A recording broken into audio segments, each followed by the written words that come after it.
Boa tarde, está no ar o RBV News, edição tarde, que leva você, internauta, os principais fatos do dia em Mato Grosso do Sul, no Brasil e no mundo. Campo Grande registrou hoje mais uma morte por acidente de trânsito. Desde a madrugada de domingo, 5 pessoas perderam a vida na capital por causa da falta de atenção ou da imprudência de terceiros. No final da manhã desta terça-feira, uma jovem que conduzia uma motocicleta entrou nesta estatística por conta da imprudência. Érica Luana Silva, de 25 anos, morreu por volta das 10 horas desta terça-feira, depois de tentar ultrapassar um caminhão na rua Mascarenhas de Moraes, no bairro Coronel Antonino, em Campo Grande. De acordo com a polícia, o caminhão e a motocicleta seguiam no sentido centro-bairro, quando a mulher tentou fazer uma ultrapassagem pela direita. A motociclista acabou perdendo a direção e, com a batida, foi parar embaixo do caminhão. Érica Luana morreu na hora. O motorista do caminhão ficou em estado de choque. Muito triste. Um adolescente de 17 anos, identificado até agora apenas por Cleison, foi morto a tiros na manhã desta terça-feira em Rio Verde de Mato Grosso, cidade distante a 207 quilômetros de Campo Grande. O adolescente seguia de bicicleta na rua quando encontrou o autor dos disparos. Após conversarem por um tempo, o acusado sacou uma arma da cintura e começou a atirar na direção do adolescente, que correu e pulou o muro de uma residência. O suspeito perseguiu Cleison e disparou 4 tiros contra ele. O jovem morreu na varanda de uma residência onde brincavam 2 crianças, uma de 1 e outra de 2 anos. O adolescente foi atingido no tórax, costas, joelho e pescoço. De acordo com a polícia, ele tinha uma ficha extensa criminal. Aí, após o crime, Neguinho, que é o acusado, fugiu até o fechamento desta matéria, melhor dizendo, ele não havia sido preso.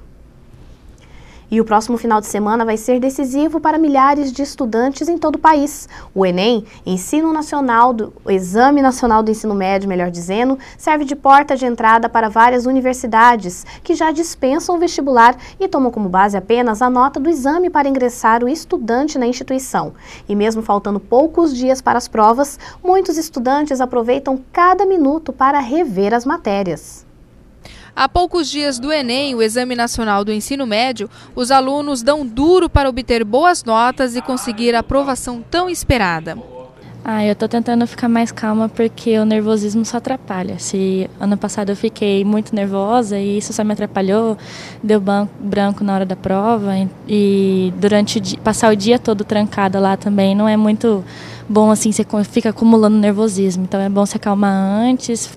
Controlando a ansiedade aí um pouquinho, mas já tendo estudado aí previamente, estou tranquilo, só esperando mesmo a hora da prova para fazer logo, na verdade. Mais de 133 mil estudantes de Mato Grosso do Sul farão os testes nos dias 3 e 4 de novembro. Pelo menos 45 universidades federais do Brasil já adotam o Enem como forma de ingresso no curso superior.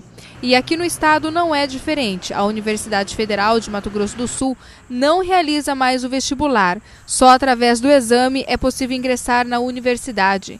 Para o professor Paulão, a dedicação dos alunos é muito importante.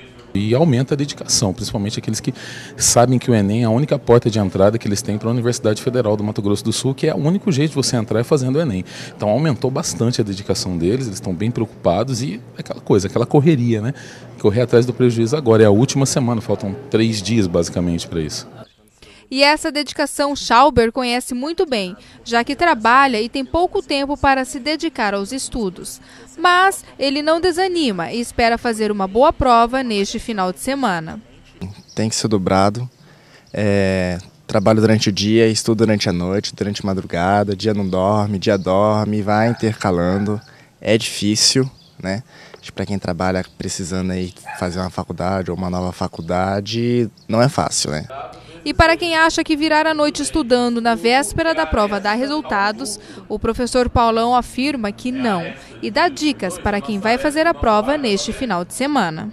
Acho que agora é deixar o desespero de lado, relaxar um pouco e cuidar bastante, uma coisa que as pessoas parecem que não levam muito a sério, o seu bem-estar na hora da prova. Está muito quente na cidade, então levar água para tomar durante a prova e alimentação leve. Eu sei que eu não sou o exemplo certo de dizer isso, mas uma alimentação leve. A prova é depois do almoço, o horário mais quente que tem. Então uma alimentação leve para você não ter nenhum problema na hora da prova. E aquela loucura de passar a madrugada toda estudando antes da prova? é válido? Não vale a pena não. Não vale a pena, não vai virar a noite estudando antes da prova. Por quê? Porque você vai chegar um bagaço para fazer a prova, vai estar só o caco para fazer a prova. Então, não vale a pena. Relaxa, durma bem, descanse no dia anterior e vá fazer a prova com tranquilidade. Ótimas dicas do professor Paulão. E ela conseguiu o que muitos profissionais sonham, ingressar em uma das escolas de dança mais conceituadas do mundo, o Balé Bolshoi da Rússia. Mas com passos decididos e giros perfeitos, Cecília conquistou os rigorosos professores. E olha só o detalhe, ela tem apenas 9 anos.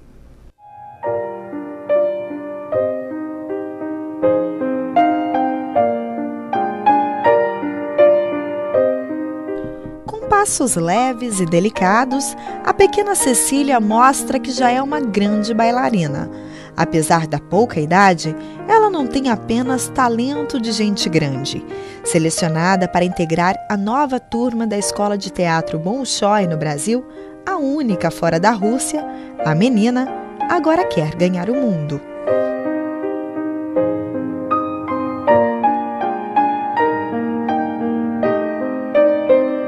Você não espera você passar e não é todo dia que acontece uma coisa dessas.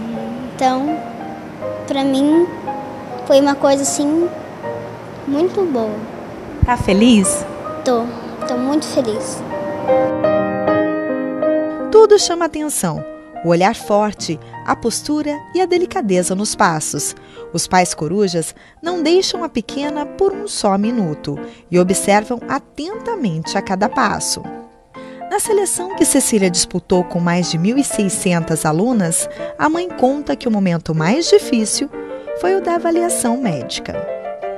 Saiu o resultado, as crianças começavam a chorar porque não tinha passado, crianças que tinham porte, que você olhando, você via que essa tem corpo para bailarina, e sabendo que se não passa no exame médico, não ia mais conseguir entrar no Bolshoi, porque já é a primeira forma de eliminação que eles têm. Então, se você não passou em um, com certeza você não vai passar em outro. O teste foi dividido em 3 etapas. A primeira consistia em uma avaliação médica fisioterápica. A segunda, artístico-musical e cognitiva. A última etapa era uma avaliação artística. A seleção não mudou apenas a vida da pequena Cecília. Os pais terão de acompanhar a filha. Seu Adalton não esconde a alegria e diz que está disposto a realizar o sonho da menina. A nossa participação, ela tem que ser integral, porque se ela não for participativa, eu acho que fica meio vago. Então, se hoje ela é uma das possíveis futuras bailarinas do Bolshoi, e segundo os professores delas, né, falou, não muda porque ela vai ficar 2 anos em Joinville e vai embora para a Rússia. Eu falei, bom, até Joinville eu vou, né? Aí com 12 anos, 13 anos, eu acho que ela já vai conseguir se virar sozinha. O gosto de Cecília pelo balé surgiu aos 2 anos de idade. E incentivo dos pais não faltou. Hoje, ela é uma das alunas que mais se destacam nesta escola. E essas pequenas que estão aqui ficam felizes com o resultado de Cecília e querem seguir os mesmos passos. Eu acho que ela foi ótima. Como ela dançou, muito lindo. Eu fiquei feliz por ela porque é uma ótima bailarina e eu sei que ela devia ser escolhida. Cecília embarca em janeiro de 2013 para a escola de balé mais conhecida do Brasil em Joinville, Santa Catarina. Das 1.600 bailarinas, apenas 16 conseguiram se classificar.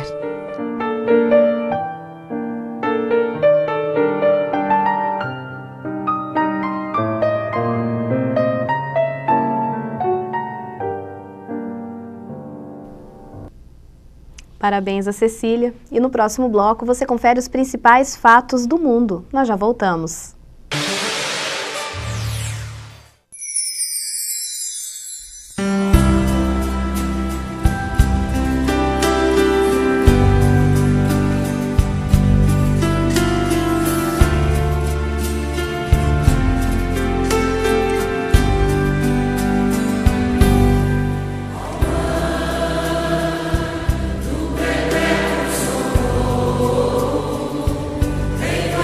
Consagrar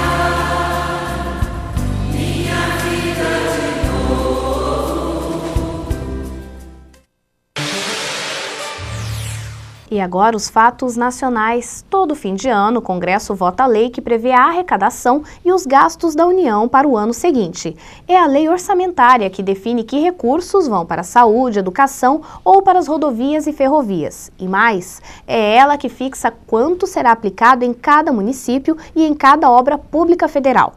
Além do governo e dos parlamentares, o orçamento também pode contar com a contribuição da sociedade. Qualquer cidadão pode apresentar sugestões e emendas por meio da rede mundial de computadores. O E-Democracia é um canal de internet que coloca você em contato com a Câmara dos Deputados. Nele, você pode participar diretamente do processo de construção das leis. Chegou a vez de fazer isso na mais importante delas, o orçamento. A comunidade já está online. Você pode acompanhar notícias sobre o assunto e, é claro, participar. Primeiro, em um fórum de discussões. Ali, o cidadão pode falar sobre as obras públicas irregulares e também sobre demandas salariais, por exemplo. Uma outra forma de participar é por meio da ferramenta Wiki, de elaboração do texto mesmo, propriamente dito. As pessoas vão poder, então, juntamente com outras pessoas, elaborar o texto, propor uma nova forma e, assim, postar comentários em cima do texto mesmo da lei do orçamento. Wiki é um termo novo, uma ideia ainda recente. O resultado mais famoso desse instrumento é a chamada Wikipédia, uma enciclopédia virtual. Nela, conteúdos e páginas podem ser editados por qualquer pessoa. No caso do orçamento, isso significa que você pode sugerir alterações em todo o texto e deixar seus comentários, o que pode gerar discussões e depois até mesmo mudanças de fato. A terceira forma de participar é sugerir emendas ao orçamento. As emendas permitem a um deputado ou senador direcionar recursos, por exemplo, para uma obra em uma cidade. 3 formas de participar, um passo em direção ao futuro. Daqui uns anos a gente vai lembrar desse período e vai dizer, mas acredita que tinha uma época que a população não podia participar da elaboração do orçamento, né? E talvez a gente tenha a oportunidade de comentar, né, como esse processo foi rápido e transformador. Com a eleição dos 25 deputados federais para prefeituras, a composição dos partidos na Câmara Federal deve mudar. Isso porque muitos deputados são eleitos em coligações com outros partidos e nem sempre o suplente que vai assumir a vaga é da mesma legenda do titular. Veja um levantamento provisório que como as leis, ou melhor, de como as eleições municipais podem alterar a composição das bancadas na Câmara Federal. Os deputados federais que se elegeram para a prefeitura dos seus municípios vão assumir o cargo em 1º de janeiro de 2013. Isso deve causar algumas mudanças na composição das bancadas dos partidos e blocos parlamentares, mas sem alterar muito o jogo de forças dentro da Câmara. O Partido dos Trabalhadores deve passar de 86 para 89 deputados. O PSDB ganha um novo deputado, mas deve entregar 3 vagas para outros partidos, indo de 52 para 50 deputados. O bloco formado pelo PR, PTdoB, PRP, PHS, PTC, PSL e PRTB deve ir de 44 para 43 parlamentares. O PSB deve ter 4 deputados substituídos por suplentes de outros partidos, reduzindo a bancada de 31 para 27 parlamentares. O PTB deve reduzir a bancada de 20 para 19 deputados. Enquanto isso, o bloco PV-PPS sobe de 19 para 20 deputados. O PMN deve aumentar de 1 para 3 deputados. E o PSDC, que atualmente não tem nenhum parlamentar, ganha 1 deputado. Os demais partidos devem permanecer com o tamanho da bancada inalterada, em razão da eleição municipal. E a Comissão de Direitos Humanos do Senado fez uma audiência pública para discutir os projetos do governo para as pessoas com deficiência. O governo federal estabeleceu que o tema da acessibilidade deve ser contemplado em todas as ações e projetos do Ministério das Cidades. Tudo que for feito deve prever a mobilidade de pessoas com problemas de locomoção. O secretário nacional de Promoção dos Direitos da Pessoa com Deficiência sintetizou a nova perspectiva. O problema não é o cidadão estar em uma cadeira de rodas. O problema é a gente não ter, muitas vezes, os meios que façam com que essa pessoa possa chegar em todos os lugares. O especialista em políticas urbanas, Carlos Pena Brincianini, analisou as barreiras que existem nos centros urbanos que dificultam a rotina dos pedestres e principalmente das pessoas com deficiência. Nós estamos num país que está gastando mais de 100 bilhões de reais em obras de mobilidade. Nós temos de levar em consideração que dentro das obras de mobilidade seja garantida a acessibilidade a 100% dos cidadãos. A situação dos aeroportos brasileiros também foi alvo de preocupação. O representante da Infraero disse que a empresa está realizando um diagnóstico de cada caso para depois implantar medidas de adequação. As principais obras do PAC e o programa Minha Casa Minha Vida também têm buscado realizar projetos de acessibilidade. Todas as casas do programa Minha Casa Minha Vida, são 1.200.000 casas, são casas adaptáveis. Todas aquelas questões de problema de abertura de porta, de giro de 180 graus, eu dei vários exemplos, vamos dizer, já estão previstos. Os participantes da mesa também citaram medidas como o ônibus com piso baixo para facilitar o acesso do cadeirante e o incentivo ao treinamento de cães-guia e de instrutores. O servidor público Luciano Ambrosio, um dos 100 usuários de cães-guia no Brasil, aprova a medida. É uma parceria boa porque na questão da locomoção, por exemplo, é ela que supre, vamos dizer assim, a maioria das carências com relação à mobilidade, né? Ela é meus olhos para caminhar. O Senado vai começar a discutir o novo Plano Nacional de Educação. O documento com as metas do governo até o fim desta década foi aprovado na Câmara depois de 2 anos de tramitação. Ampliação de vagas em creches, educação em tempo integral em pelo menos 50% das escolas públicas, aumento do número de doutores e mestres em instituições de ensino superior. São algumas das 20 metas estabelecidas no Plano Nacional de Educação, que o governo pretende implementar nos próximos 10 anos. A valorização dos professores também está entre os objetivos do PNE. O plano prevê a equiparação do salário dos docentes com a de outros profissionais com formação superior. Dá para a gente dizer que um país que paga R$ 1.400 de piso salarial para um professor é um país que pode dar um salto na educação de qualidade, tendo profissionais tão mal valorizados. E se essa profissão não tiver valorização, não atrair novos profissionais, nós vamos ter no futuro muita falta de professores. O plano também prevê formas para a sociedade monitorar os avanços no setor e define estratégias para a inclusão de minorias, como indígenas, quilombolas e alunos com deficiência. O ponto polêmico da matéria é o percentual do produto interno bruto a ser gasto com educação. Hoje, 5% das riquezas produzidas no país são investidas no setor. A proposta encaminhada pelo governo ao Congresso previa investimentos de 7% do PIB, mas os deputados elevaram esse índice para 10%. O governo tem uma prioridade, a prioridade é a educação também, e nós vamos debater com o governo e com os senadores e senadoras como implementar essa prioridade ao longo do tempo, sem inviabilizar também a política financeira dos estados e da União. Então esse é o desafio, equilibrar as contas. A grande conquista foi 10% do produto interno bruto para a educação. Nós temos que responder a uma pergunta: de onde sairá o dinheiro para investimento da educação? Aí os parlamentares, os meus colegas senadores, nas comissões daqui do Senado, por onde o PNE vai tramitar, CCJ, Comissão de Educação e CAI, tem que ter a coragem de fato, acreditar na educação como prioridade. Vai haver uma tentativa de passar um rolo compressor e aprovar rapidamente. Faz mais de 1 ano, 2 anos que esse plano vem sendo elaborado. Não temos o direito de apressar sua aprovação por causa desse tempo passado. Ao contrário, se demorou tanto, que demore um pouco mais, isso é um documento mais consistente. O plano que chegou, ele se caracteriza basicamente por dizer que vai se gastar 10% do produto interno bruto na educação, sem dizer como gastar, sem dizer para onde gastar.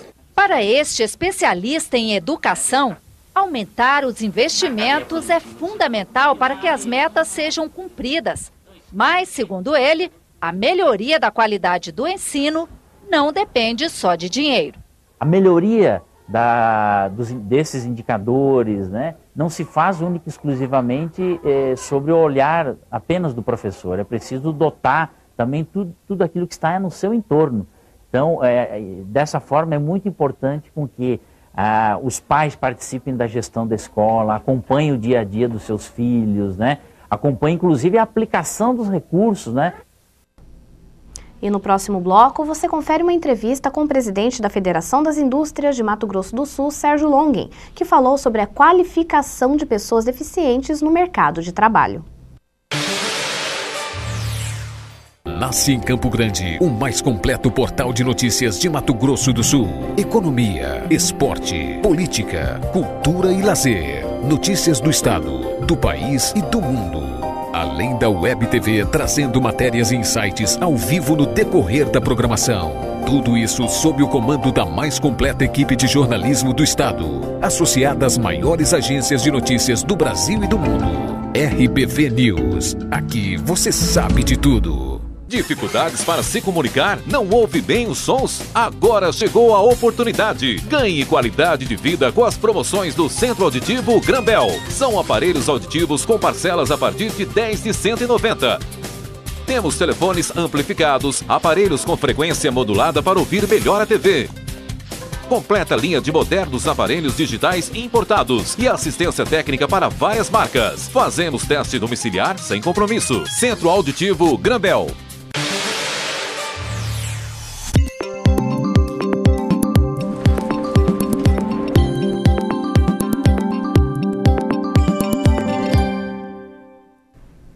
E o clima deve continuar quente em Mato Grosso do Sul. Não há previsão de chuva. E a quarta-feira começa com a temperatura chegando a 38 graus.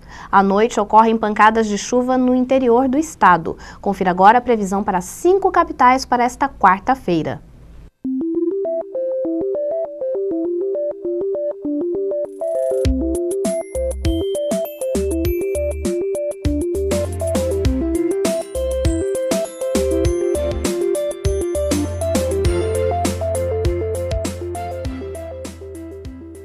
O Senai e o Senac vão oferecer 27 cursos gratuitos nas modalidades de aprendizagem industrial e aprendizagem comercial para qualificar pessoas deficientes e, assim, contribuir com a inserção delas no mercado de trabalho. A repórter Tatiana Mello conversou com o presidente da FIEM, Sérgio Longen, que deu detalhes sobre estes cursos. Presidente, como que vai funcionar esse programa de inclusão de deficientes no mercado de trabalho? Primeiro nós entendemos que precisamos cumprir uma lei que está aí, e é uma lei que as empresas têm dificuldade em contratar esses trabalhadores com algum tipo de deficiência. Os números de Mato Grosso do Sul, acima de 500 mil trabalhadores, acima de 500 mil pessoas com algum tipo de deficiência que têm interesse em ingressar no mercado de trabalho.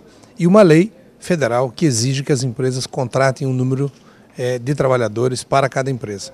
Nessa necessidade, nós precisamos pegar a vocação de cada trabalhador, qualificar esse trabalhador para fazer a inclusão desse trabalhador no mercado de trabalho.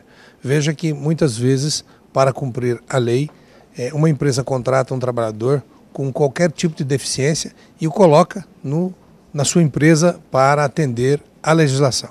Nós precisamos fazer com que realmente este programa sirva como inclusão social. O trabalhador muitas vezes ele tem uma vocação para um tipo de trabalho e ele está sendo contratado para outro tipo de trabalho para que realmente se cumpra a lei. A nossa proposta é um pouco diferente. Nós vamos construir dentro da vocação de cada trabalhador a qualificação desse trabalhador e aí fazer a inclusão desse trabalhador no mercado dentro daquilo que ele gosta de fazer e dentro daquilo que ele sabe fazer. Desta forma, cumpriríamos a legislação e também as empresas teriam aí a satisfação de ter um trabalhador contribuindo dentro do mercado de trabalho. Bom, Campo Grande tem 21,6% de pessoas que têm algum tipo de deficiência. Essas pessoas, como elas podem fazer para poder entrar dentro do programa? Elas vão receber treinamento, elas têm que fazer um cadastro? Nós vamos ter diversos meios de divulgação das inscrições dos locais de inscrição, SESI, Senai, Sesc, Senac, pelos sites das duas unidades, tanto do sistema FIEMES quanto do sistema FEComércio, para o cadastramento desses trabalhadores. E aí a direção dentro dos cursos. se são para atender a indústria ou se são para atender o comércio. E na questão do empresário, ele vai passar por algum tipo de treinamento para poder ter um espaço devido para esse trabalhador? Nós aqui no seminário temos hoje mais de 90 empresas já interessadas dentro do programa. Nós precisamos cada vez mais divulgar essas ações porque as empresas têm interesse em cumprir a legislação. O que nós não podemos fazer é com que as empresas cumpram a legislação e esse trabalhador realmente dentro da empresa seja um empecilho. Ele está na empresa hoje só para cumprir a legislação. Esse é um detalhe muito importante que nós precisamos quebrar esse paradigma de contratar um deficiente para cumprir a legislação. Então, a partir do momento que nós induzirmos esse trabalhador dentro da qualificação, dentro da vocação desse trabalhador, nós vamos atender a empresa que ela tem a necessidade de contratar um trabalhador específico e nós vamos ter o grande cadastro desses trabalhadores com algum tipo de deficiência e fazer a inclusão deste trabalhador no mercado de trabalho. Na prática, quando esse programa ele vai estar pronto, ele vai estar disponível e como que vai ser feito? A partir de hoje esse programa já está em vigor. E nós precisamos daqui para frente construir as ações em diversos municípios do estado para que a gente, num prazo que eu acredito que de 1 a 2 anos, a gente tenha realmente as ações sendo colocadas em prática. O que entendemos é que passou a hora de simplesmente criarmos ações fiscalizadoras, ações que punam as empresas como se elas não contratassem por falta de interesse. E realmente o trabalhador muitas vezes quer também um trabalho e não quer fazer aquilo que a empresa tem disponível. Então, há aí uma grande demanda. Veja que nós estamos falando hoje de mais de 250 mil pessoas hoje que estão desempregadas com algum tipo de deficiência. Então, é aproximadamente 50%, é um número muito significativo e este é um grande programa que nós estamos construindo em parceria FIEMES e FEComércio e vamos com certeza atender o trabalhador e as empresas, e aí sim cumprir o grande programa que é realmente de inclusão desse trabalhador no mercado de trabalho. Eu conversei com o presidente da FIEMES, Sérgio Longen. O RBV News edição tarde fica por aqui. Mais informações amanhã em nossa edição das 11 da manhã. Uma boa noite para você.